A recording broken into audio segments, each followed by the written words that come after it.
রাজ্যের অন্যতম বৃহৎ ঈদের নামাজ অনুষ্ঠিত হল মালদার সুজাপুরের নয়মৌজা ঈদগাহ ময়দানে শনিবার।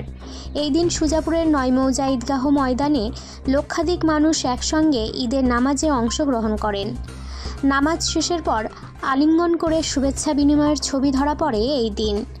ঈদের নামাজের জন্য 12 নম্বর জাতীয় সড়কের যান নিয়ন্ত্রণ করে পুলিশ প্রশাসন এবং নামাজ পর্ব সুষ্ঠু করতে কঠোর নিরাপত্তার ব্যবস্থা নেয় পুলিশ প্রশাসন।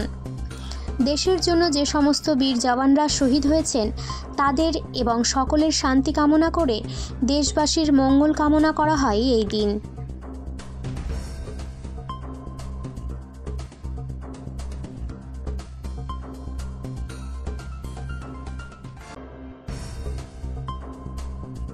وألف بين قلوبهم وأصلح ذات بينهم وانصرهم على عدوك وعدوهم اللهم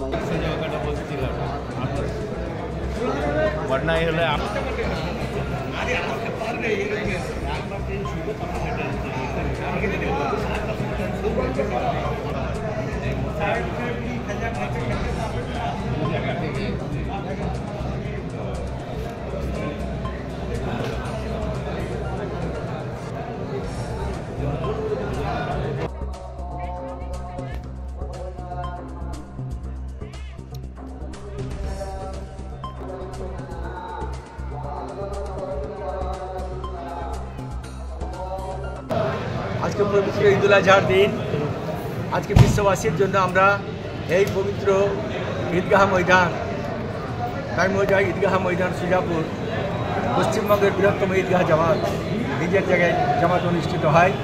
এই জামাতে আমরা লক্ষাধিক মানুষ একসঙ্গে আল্লাহর কাছে প্রার্থনা করলাম যে পশ্চিমবাংলা সহ ভারতবর্ষের সাম্প্রদায়িক সম্প্রীতি যেন সুস্থ থাকে, দেশের মানুষ যেন আমরা শান্তিতে বসবাস করতে পারি এবং দেশ যেন আমাদের এগিয়ে যায়। এবং আজকে আমাদের বিশ্ব মানবতার জন্য সারা পৃথিবীর মানুষের জন্য দোয়া হলো। আল্লাহ পাক এই দোয়া কবুল করবেন এই আশা আমি রাখি। আমাদের ঈদ উল আজহা প্রতি বছরই পালিত হয়। আজকে ঈদ উল আজহার নামাজ এই নয়মৌজা ঈদগাহ মাঠে পালিত হলো। খুব শান্তির সঙ্গে প্রশাসনিকভাবে আমাদের খুব তারা তাদের নিগরানিতে তাদের পরামর্শে প্রতিটা মানুষকে আজকের দিনে বার্তা দিতে চায়। জন্য আজকে দোয়া প্রার্থনা হলো যারা ইতিমধ্যে শহীদ হয়ে গেল দেশের জন্য, তাদের জন্য, বর্তমান জেনারেশনের জন্য শিক্ষা, স্বাস্থ্য, রাস্তাঘাট এবং আমাদের চলাফেরা, কৃষ্টি কালচার যেন আমরা ঠিকভাবে করি। যেরকম আন্তরিকতা লাগবে সেরকম বাহ্যিক দৃশ্যও লাগবে, বাহ্যিক দিকটাও লাগবে। দুটা দিক নিয়ে আল্লাহ পাক স্রষ্টা ইহকাল এবং পরকালকে বানিয়েছেন। একটা স্বর্গীয় জীবন বানিয়েছেন, একটা নরকীয় জীবন বানিয়েছেন।